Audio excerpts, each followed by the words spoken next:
Listo. Vamos a seguir entonces con la segunda parte de la tutoría de infecciones respiratorias agudas. Ahora nos vamos a enfocar en las infecciones de la vía aérea inferior. Vamos a comenzar entonces con la bronquiolitis. Entonces, esta es una infección del tracto respiratorio inferior que se va a caracterizar por la inflamación de los bronquiolos, pues como su nombre lo indica. Esta es una inflamación difusa y aguda de las vías aéreas inferiores de naturaleza infecciosa que se va a expresar clínicamente por obstrucción pues, de la vía aérea más pequeña. Es importante tener en cuenta como los conceptos de episodio o síndrome broncoobstructivo, primer episodio sibilante, segundo episodio sibilante y demás. Entonces debemos tener en cuenta que la bronquiolitis solo se va a presentar en menores de 2 años. No se va a presentar bronquiolitis o no se puede diagnosticar bronquiolitis en un paciente mayor a 2 años.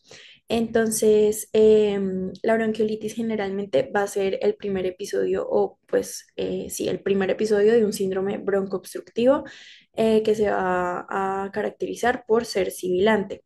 Ya cuando el paciente pues lo presenta por una segunda vez, pues ya se va a decir que presenta un segundo episodio sibilante y ya si presenta pues mayor cantidad de episodios, ya se va a decir que este paciente es sibilante recurrente. En cuanto a la epidemiología, esta es la principal causa de hospitalización en menores de 1 año, estimándose que aproximadamente entre un 11 a 12% de los lactantes padecen la enfermedad y hasta un 2% de los mismos requiere hospitalización. Esta enfermedad o pues patología tiene una elevada incidencia unida a significativa morbilidad y pues es importante que genera altos costos en salud en el país.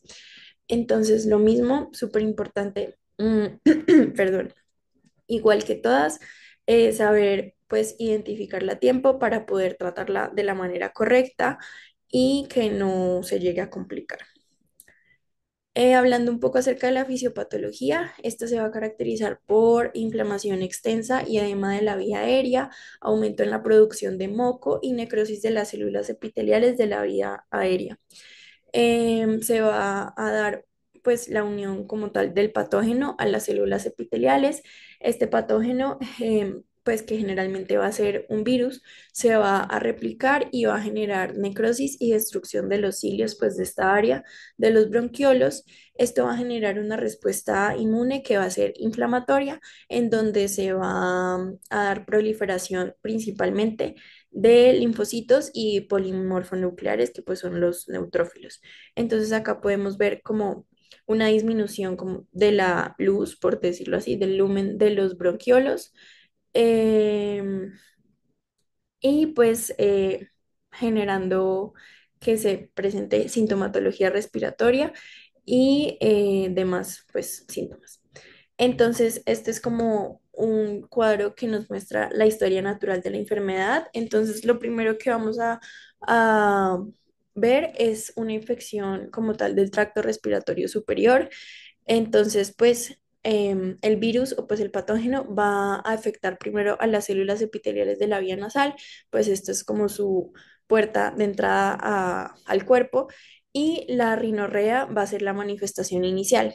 Entonces, posterior a esto, pues va a ocurrir un prodromo que va a durar de 4 a 5 días y posterior a este ya podemos empezar a ver sintomatología de infección del tracto respiratorio inferior. Entonces se puede presentar tos, taquipnea, letargia, deshidratación y los pacientes también pueden tener pues hiporexia conduciendo a mala alimentación. En el curso agudo de la enfermedad, que es hasta los 7 días más o menos, ya pues podemos ver una obstrucción de la vía aérea inferior, que es como la última parte, perdón, sí, pues como la última parte de la fisiopatología. Entonces acá ya se presenta edema peribronquial e infiltrado mononuclear.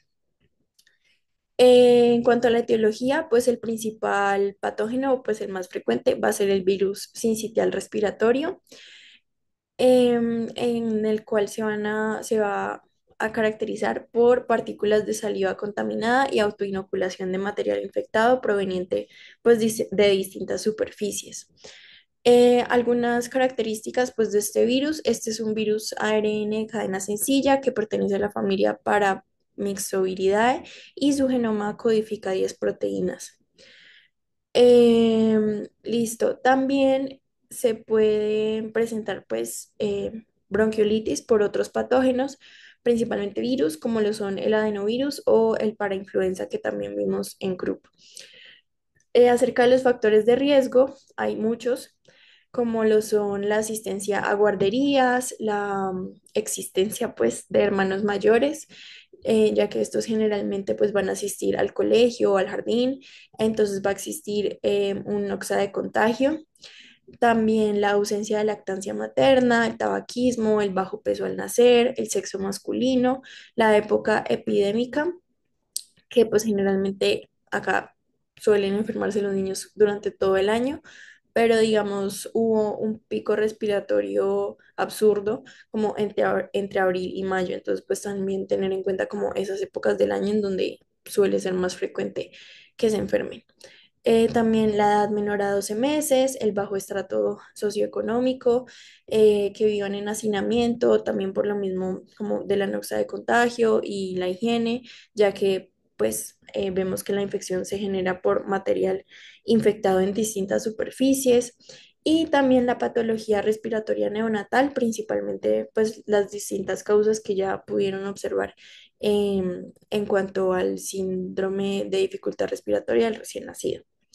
Y tenemos también algunos factores que aumentan la mortalidad.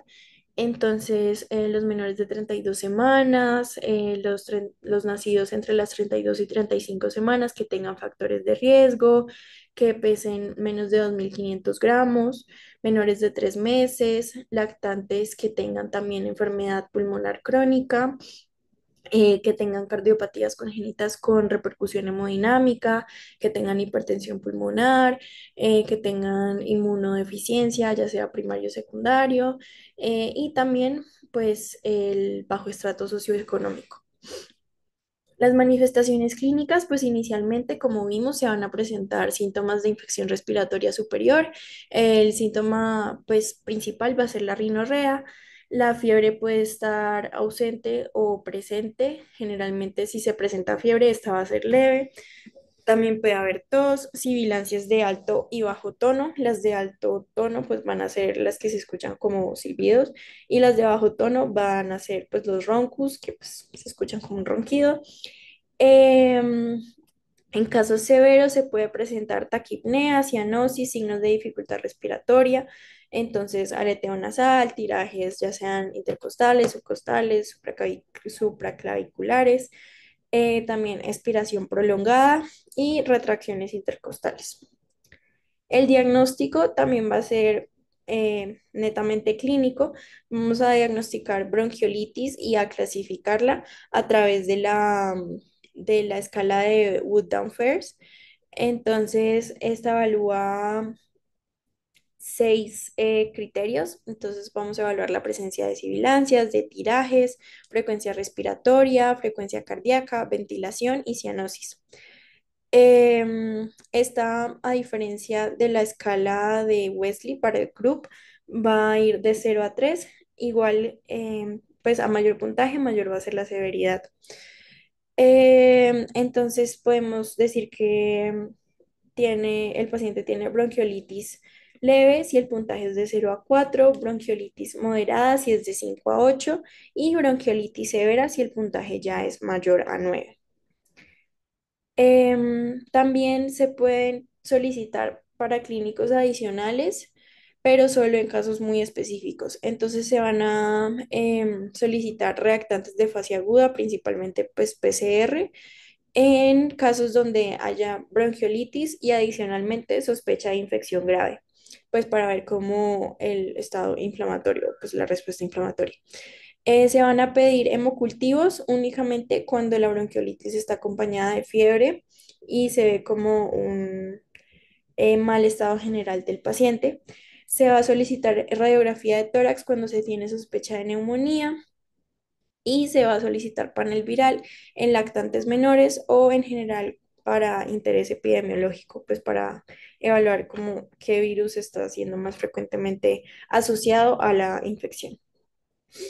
En cuanto al tratamiento, este va a ser básicamente un tratamiento de soporte en donde el pilar, no se les olvide, va a ser el oxígeno, a necesidad, obviamente.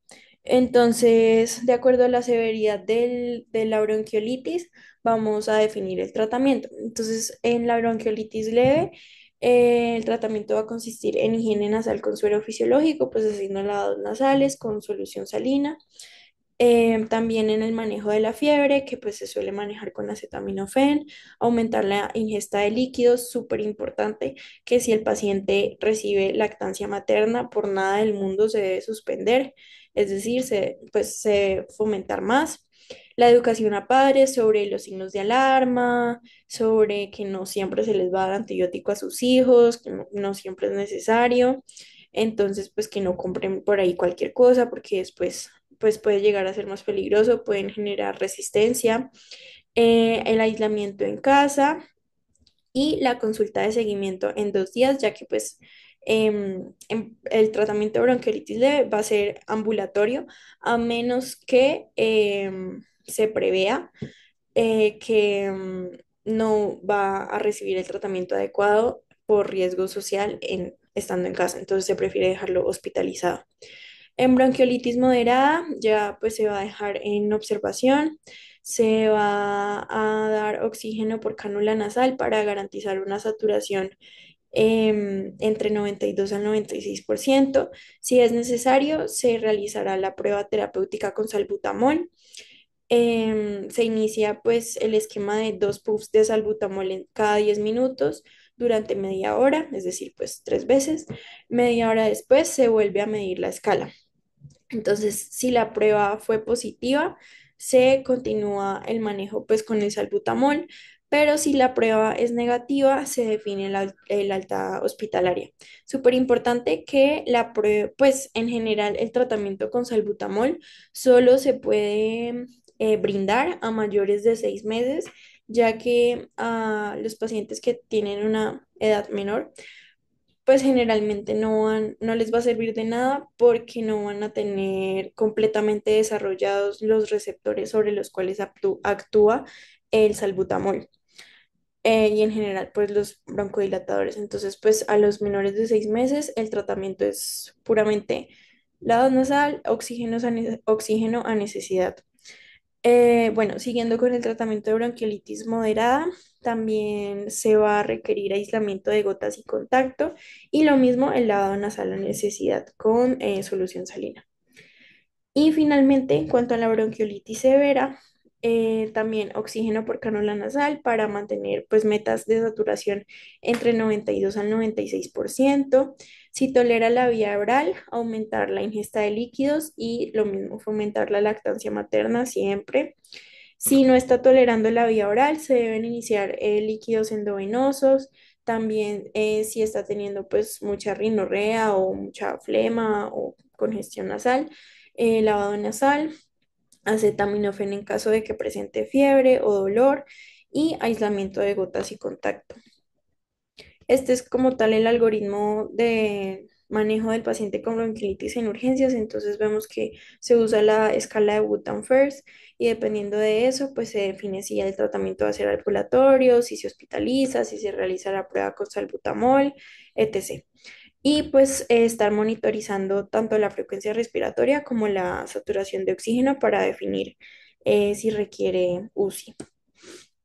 Entonces, criterios de hospitalización, bronquiolitis grave, que exista el riesgo social, saturación menor a 90% con oxígeno con FiO2 al 40%, presión de CO2 mayor a 65 milímetros de mercurio, pH menor a 7,2, es decir, pues acidosis, ya sea de origen respiratorio o mixto.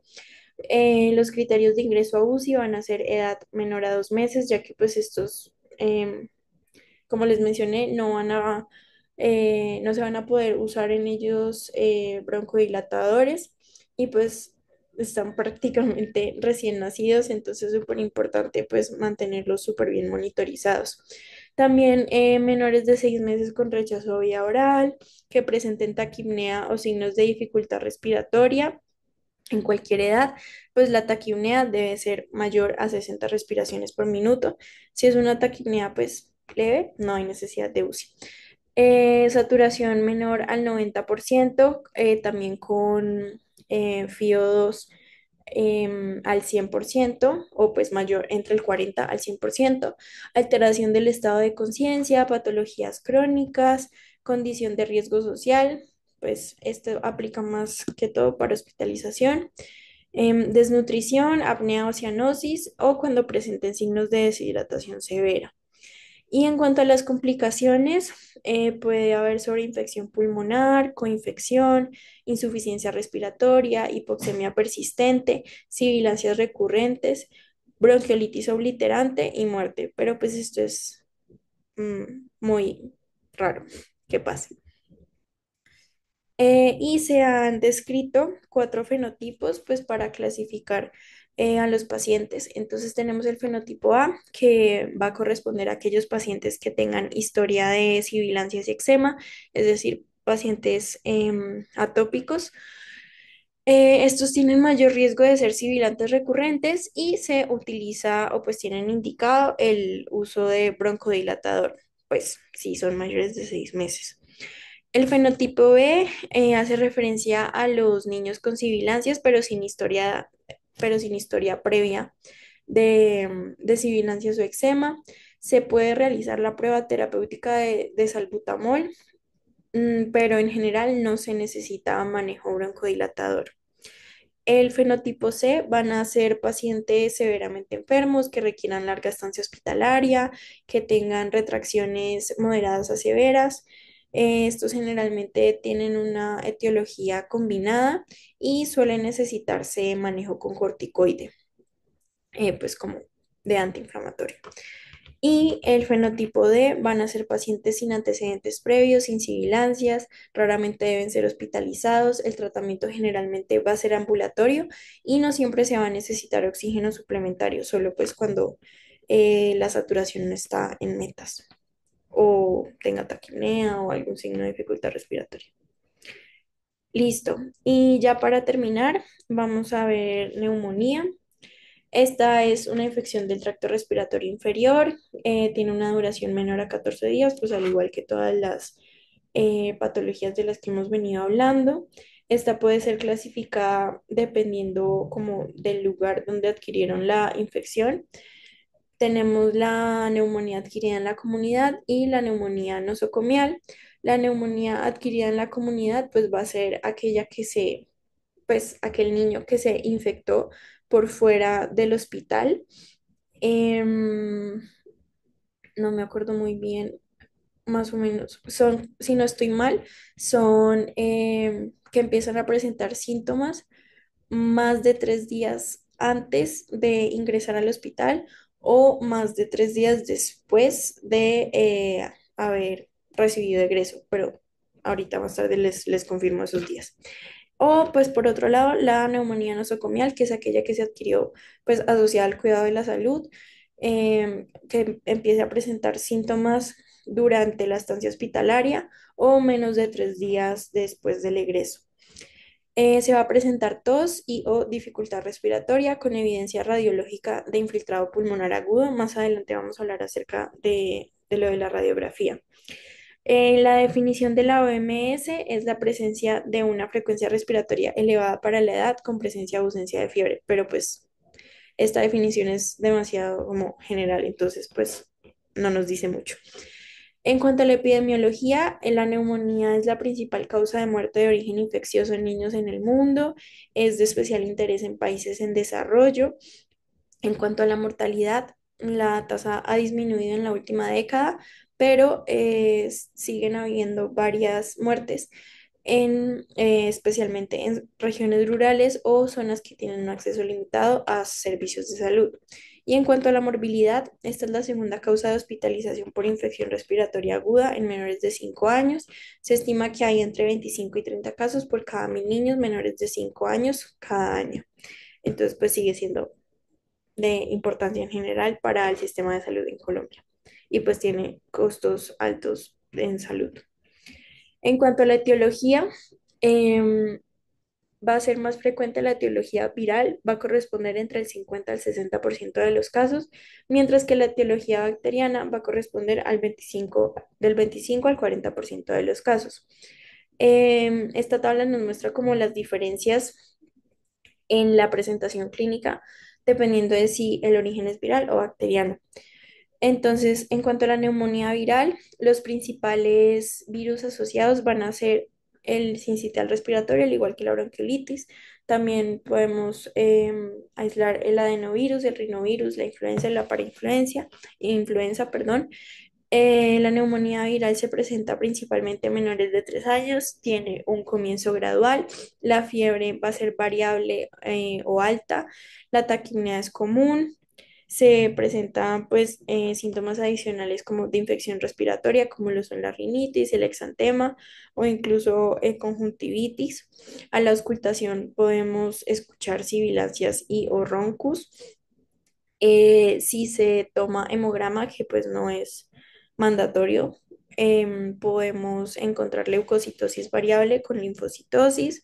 La radiografía de tórax nos va a mostrar infiltrado intersticial, difuso bilateral con atrapamiento aéreo. Ya hablando de la etiología bacteriana, pues podemos ver que hay como dos clasificaciones, que es la bacteriana típica y atípica. Esto se va a clasificar de esta manera dependiendo pues de la presentación clínica y también algo muy importante de la neumonía bacteriana atípica es que se va a presentar disociación clínico-radiológica, o sea, vemos al niño perfecto que tiene como moquitos y ya, pero la radiografía se va a ver súper mal. Entonces, esto es lo que se conoce como disociación clínico-radiológica y es un hallazgo pues característico de la neumonía bacteriana atípica. Entonces, en cuanto a la típica, el niño en general se ve con un aspecto tóxico, presenta generalmente fiebre muy alta, la taquipnea es común, se puede presentar también dolor abdominal, a la auscultación estertores, si se pide hemograma puede haber leucocitosis, pero ya no va a haber linfocitosis como en la etiología viral, sino que se va a presentar neutrofilia. Los reactantes de fase aguda van a estar elevados y la radiografía de tórax se va a mostrar con condensación segmentaria o lobar con focos múltiples. Y pues ya hablando de la atípica, como les mencionaba, generalmente no afecta tanto el estado general del niño. La fiebre puede estar ausente o en caso de estar presente es muy baja, no hay taquipnea o pues es poco frecuente, la leucocitosis tampoco se va a presentar generalmente, pero sí puede haber elevación de los reactantes de fase aguda. Y lo que les decía de la disociación clínico-radiológica. Esta es una tabla que me la robé del doctor Suescul, que nos muestra como los microorganismos más comunes dependiendo del grupo etario. Entonces, de los recién nacidos hasta un mes, es decir, pues neonatos, vemos la presencia de enterobacterias, estreptococo del grupo B, que pues se asocia más que todo a transmisión vertical, Listeria monocitógenes y Staphylococcus aureus. Del primer mes a los 3 meses, también pues podemos ver el Staphylococcus aureus, y ya se empiezan a presentar mayor cantidad de patógenos como lo son el sincitial respiratorio, la parainfluenza, Streptococcus pneumonia o Bordetella pertussis. De los 3 meses a los 5 años también sincitial respiratorio, influenza. Este es pues generalmente cuando no está vacunado, al igual que la Haemophilus influenza, el Streptococcus pneumonia pues también.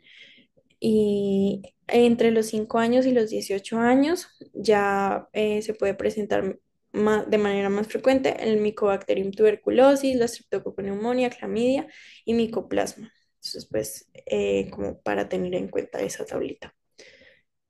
En cuanto a la patogenia, pues va a iniciar pues entrando el patógeno y colonizando el tracto respiratorio superior. Esto va a desencadenar que pues una actuación de los factores del huésped, brindando inmunidad y nutrición. Em, Luego van a actuar los factores del patógeno y esto se va a propagar por vía de aspiración o por vía hematógena, por la presencia de factores de riesgo como lo son variaciones anatómicas o por el cuadro respiratorio que pueda llegar a presentar. Esto llega hasta el tracto respiratorio inferior, a la parte pues más chiquita que es el alvéolo, y allí empiezan a actuar los neutrófilos, pues generando como tal la respuesta inmune. En cuanto a la clínica, tener en cuenta la tos y la fiebre, pero pues esto tiene baja especificidad y sensibilidad, pues como vimos, gran parte de las patologías eh, se presentan con tos y fiebre, entonces pues no nos va a decir mucho. También se puede presentar dolor pleural y abdominal y signos de dificultad respiratoria, también auscultación asimétrica, hipofonesis, agregados pulmonares como sibilancias, roncus o incluso crépitos y demás. El diagnóstico, súper importante la clínica y existe como tal ese dilema en si se debe pedir radiografía de tórax absolutamente en todos los casos. La respuesta es depende. Entonces, la literatura describe que la radiografía de tórax es como el gold estándar para el diagnóstico de neumonía. Sin embargo, realmente esta solo se va a pedir cuando se sospeche alguna complicación o se quiera buscar algún diagnóstico diferencial o demás, o cuando los hallazgos clínicos pues no sean tan concluyentes de neumonía. Si tenemos una clínica que grita neumonía, pues no es necesario pedir radiografía de tórax, pero si estamos como, no sé si sí, no sé si no, es mejor pedirla pues, para asegurar el diagnóstico.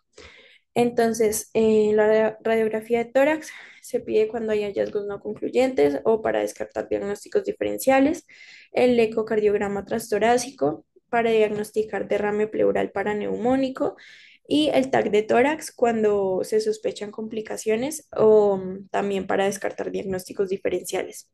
En la analítica sanguínea, solo se va a pedir como en casos específicos, se pide principalmente pues el hemograma, la bioquímica y reactantes de fase aguda, sobre todo la PCR. Esta se va a pedir, pues la analítica sanguínea en general se pide en pacientes que requieren ingreso hospitalario, en neumonía complicada o cuando no hay respuesta a tratamiento. Y en cuanto al estudio microbiológico, se puede pedir detección de antígenos virales en aspirado nasofaringio y técnicas de PCR para virus, pues para descartar, no sé, por ejemplo, un COVID.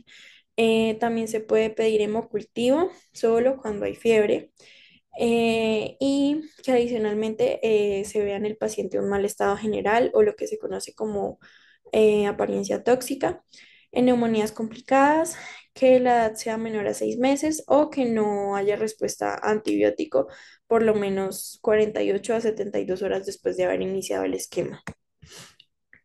Los criterios de hospitalización, pues como vemos, es una lista un poco larga. Entonces tenemos saturación menor al 90%, cianosis central, dificultad respiratoria grave, intolerancia a la vía oral, alteraciones del estado de conciencia, ya sea letargia, convulsiones. También la no mejoría tras 48 horas de tratamiento, edad menor a 6 meses, sospecha de microorganismo poco habitual, cuidado domiciliario no asegurado, súper importante tener en cuenta el riesgo social, pacientes con enfermedades crónicas e inmunosupresión, pues porque son más propensos como tal a complicarse. Importante tener en cuenta las bacterias más frecuentemente identificadas y su perfil de resistencia, la edad del paciente, pues para pensar más o menos qué microorganismo puede estar asociado a la infección, la exposición previa a antibióticos, pues es muy común que al niño le dé gripa y el papá se vaya a cualquier droguería y compre cualquier antibiótico, entonces pues se puede presentar resistencia, entonces es importante indagar esto. También el historial médico, la situación epidemiológica, la simplicidad, tolerabilidad, seguridad y costo del tratamiento. Súper importante tener en cuenta que el tratamiento oral siempre se va a preferir sobre el tratamiento intravenoso. Solo se va a optar por tratamiento intravenoso cuando definitivamente no esté tolerando vía oral o no responda. También tener en cuenta la gravedad, la vía de administración y pues realizar seguimiento. Y también, aparte de que se va a preferir tratamiento oral e intravenoso, también se va a preferir iniciar con un antibiótico de espectro reducido antes que un antibiótico de amplio espectro, pues también por aquello de la resistencia.